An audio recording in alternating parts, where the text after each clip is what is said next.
Recording by Sunny Abdullah. The Way of Peace by James Allen. Chapter 1. The Power of Meditation. Spiritual meditation is the pathway to divinity. It is a mystic ladder which reaches from earth to heaven, from error to truth, from pain to peace. Every saint has climbed it, every sinner must sooner or later come to it, and every weary pilgrim that turns his back upon self and the world, and sets his face resolutely toward the Father's home, must plant his feet upon its golden rounds. Without its aid, you cannot grow into the divine state, the divine likeness, the divine peace, and the fadeless glories and unpolluting joys of truth will remain hidden from you. Meditation is the intense dwelling, in thought, upon an idea or theme, with the object of thoroughly comprehending it. And whatsoever you constantly meditate upon, you will not only come to understand, but will grow more and more into its likeness, for it will become incorporated into your very being, will become, in fact, your very self. If, therefore, you constantly dwell upon that which is selfish and debasing, you will ultimately become selfish and debased. If you ceaselessly think upon that which is pure and unselfish, you will surely become pure and unselfish.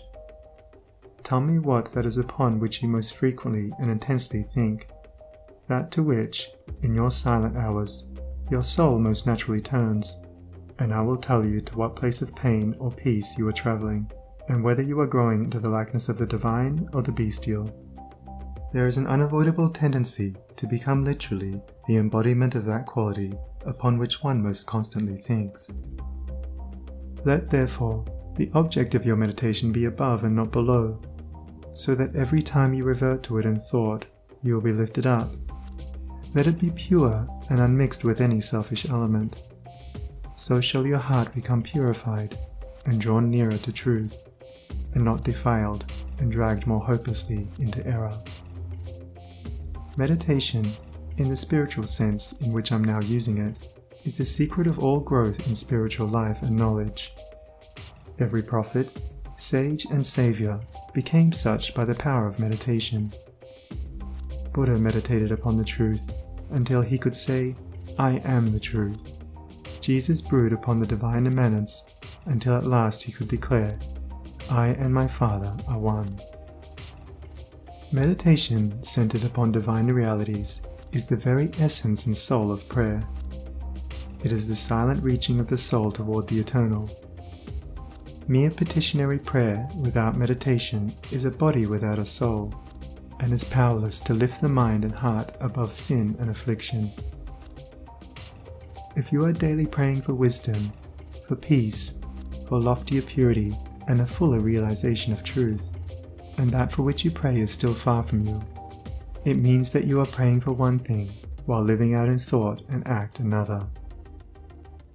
If you will cease from such waywardness, taking your mind off those things the selfish clinging to, which debars you from the possession of the stainless realities for which you pray.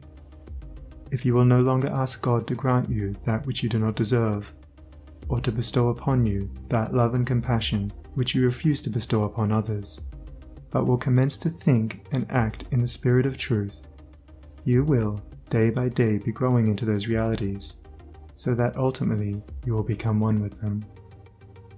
He who would secure any worldly advantage must be willing to work vigorously for it, and he would be foolish indeed who, waiting with folded arms, expected it to come to him for the mere asking. Do not then vainly imagine that you can obtain the heavenly possessions without making an effort. Only when you commence to work earnestly in the kingdom of truth will you be allowed to partake of the bread of life. And when you have, by patient and uncomplaining effort, earned the spiritual wages for which you ask, they will not be withheld from you. If you really seek truth, and not merely your own gratification, if you love it above all worldly pleasures and gains, more, even, than happiness itself, you will be willing to make the effort necessary for its achievement. If you would be freed from sin and sorrow, if you would taste of that spotless purity for which you sigh and pray, if you would realize wisdom and knowledge, and would enter into the possession of profound and abiding peace, come now and enter the path of meditation, and let the supreme object of your meditations be truth. At the outset, meditation must be distinguished from idle reverie. There is nothing dreamy and unpractical about it. It is a process of searching and uncompromising thought which allows nothing to remain but the simple and naked truth. Thus meditating, you will no longer strive to build yourself up in your prejudices, but, forgetting self, you will remember only that you are seeking the truth. And so you will remove, one by one, the errors which you have built around yourself in the past, and will patiently wait for the revelation of truth, which will come to you when your errors have been sufficiently removed. In the silent humility of your heart, you will realize that there is an inmost center in us all, where truth abides in fullness, and around, wall upon wall, the gross flesh hems it in. This perfect, clear perception which is truth, a baffling and perverting carnal mesh blinds it, and makes all error, and to know, rather consists in opening out a way whence the imprisoned splendor may escape, than in effecting entry for a light supposed to be without. Select some portion of the day in which to meditate, and keep that period sacred to your purpose. The best time is the very early morning, when the spirit of repose is upon everything. All natural conditions will then be in your favor. The passions, after the long bodily fast of the night, will be subdued. The excitements and worries of the previous day will have died away, and the mind, strong and yet restful, will be receptive to spiritual instruction. Indeed, one of the first efforts you will be called upon to make will be to shake off lethargy and indulgence. And if you refuse, you will be unable to advance, for the demands of the Spirit are imperative. To be spiritually awakened is also to be mentally and physically awakened. The sluggard and the self-indulgent can have no knowledge of truth. He who, possessed of health and strength, wastes the calm, precious hours of the silent morning in drowsy indulgence, is totally unfit to climb the heavenly heights. He whose awakening consciousness has become alive to its lofty possibilities, who is beginning to shake off the darkness of ignorance in which the world is enveloped, rises before the stars have ceased their vigil, and, grappling with the darkness within his soul, strives, by holy aspiration, to perceive the light of truth while the unawakened world dreams on. The heights by great men reached and kept, and were not attained by sudden flight, but they, while their companions slept, were toiling upward in the night. No saint, no holy man, no teacher of truth ever lived who did not rise early in the morning. Jesus habitually rose early, and climbed the solitary mountains to engage in Holy Communion. Buddha always rose an hour before sunrise and engaged in meditation, and all of his disciples were enjoined to do the same. If you have to commence your daily duties at a very early hour, and are thus debarred from giving the early morning to systematic meditation, try to give an hour at night, and should this, by the length and laboriousness of your daily task, be denied you, you need not despair, for you may turn your thoughts upward in holy meditation in the intervals of your work, or in those few idle minutes which you now waste in aimlessness. And should your work be of that kind which becomes by practice automatic, you may meditate while engaged upon it. That eminent Christian saint and philosopher, Jacob Boehme, realized his vast knowledge of divine things whilst working long hours as a shoemaker. In every life there is time to think, and the busiest, the most laborious, is not shut out from aspiration and meditation. Spiritual meditation and self-discipline are inseparable. You will, therefore, commence to meditate upon yourself so as to try and understand yourself. For, remember, the great object you will have in view will be the complete removal of all your errors in order that you may realize truth. You will begin to question your motives, thoughts, and acts, comparing them with your ideal, and endeavoring to look upon them with a calm and impartial eye. In this manner, you will be continually gaining more of that mental and spiritual equilibrium without which men are but helpless straws upon the ocean of life. If you are given to hatred or anger, you will meditate upon gentleness and forgiveness, so as to become acutely alive to a sense of your harsh and foolish conduct. You will then begin to dwell in thoughts of love, of gentleness, of abounding forgiveness, and as you overcome the lower by the higher, there will gradually, silently steal into your heart a knowledge of the divine law of love, with an understanding of its bearing upon all the intricacies of life and conduct. And in applying this knowledge to your every thought, word, and act, you will grow more and more gentle, more and more loving, more and more divine. And thus with every error, every selfish desire, every human weakness, by the power of meditation is it overcome, and as each sin, each error is thrust out, a fuller and clearer measure of the light of truth illumes the pilgrim's soul. Thus meditating, you will be ceaselessly fortifying yourself against your only real enemy, your selfish, perishable self, and will be establishing yourself more and more firmly in the divine and imperishable self that is inseparable from truth. The direct outcome of your meditations will be a calm, spiritual strength which will be your stay and resting place in the struggle of life. Great is the overcoming power of holy thought, and the strength and knowledge gained in the hour of silent meditation will enrich the soul with saving remembrance in the hour of strife, of sorrow, or of temptation. As, by the power of meditation you grow in wisdom, you will relinquish, more and more, your selfish desires which are fickle, impermanent, and productive of sorrow and pain, and will take your stand, with increasing steadfastness and trust, upon unchangeable principles, and will realize heavenly rest. The use of meditation is the acquirement of a knowledge of eternal principles, and the power which results from meditation is the ability to rest upon and trust those principles, and so become one with the eternal. The end of meditation is, therefore, direct knowledge of truth, God, and the realization of divine and profound peace. Let your meditations take their rise from the ethical ground which you now occupy. Remember that you are to grow into truth by steady perseverance. If you are an Orthodox Christian, meditate ceaselessly upon the spotless purity and divine excellence of the character of Jesus, and apply his every precept to your inner life and outward conduct, as to approximate more and more toward his perfection.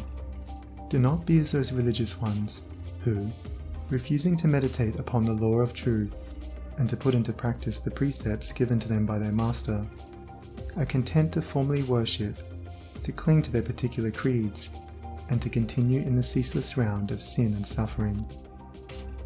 Strive to rise, by the power of meditation, above all selfish clinging to partial gods or party creeds, above dead formalities and lifeless ignorance, thus walking the highway of wisdom, with mind fixed upon the spotless truth. You shall know no halting place short of the realization of truth. He who earnestly meditates first perceives the truth, as it were, afar off, and then realizes it by daily practice. It is only the doer of the word of truth that can know the doctrine of truth, for though by pure thought the truth is perceived, it is only actualized by practice.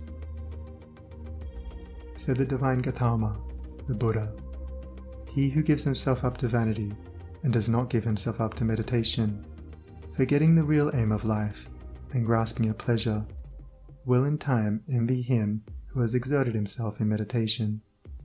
And he instructed his disciples in the following 5 great meditations. The first meditation is the meditation of love, in which you so adjust your heart that you long for the weal and welfare of all beings, including the happiness of your enemies.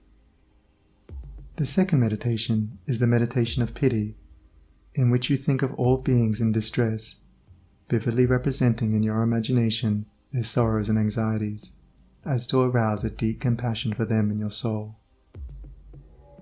The third meditation is the meditation of joy, in which you think of the prosperity of others and rejoice with their rejoicings. The fourth meditation is the meditation of impurity, in which you consider the evil consequences of corruption, the effects of sin and diseases. How trivial often the pleasure of the moment, and how fatal its consequences. The fifth meditation is the meditation on serenity, in which you rise above love and hate, tyranny and oppression, wealth and want, and regard your own fate with impartial calmness and perfect tranquility.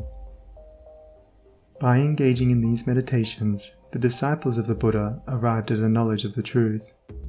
But whether you engage in these particular meditations or not matters little, so long as your object is truth, so long as you hunger and thirst for that righteousness which is a holy heart and a blameless life.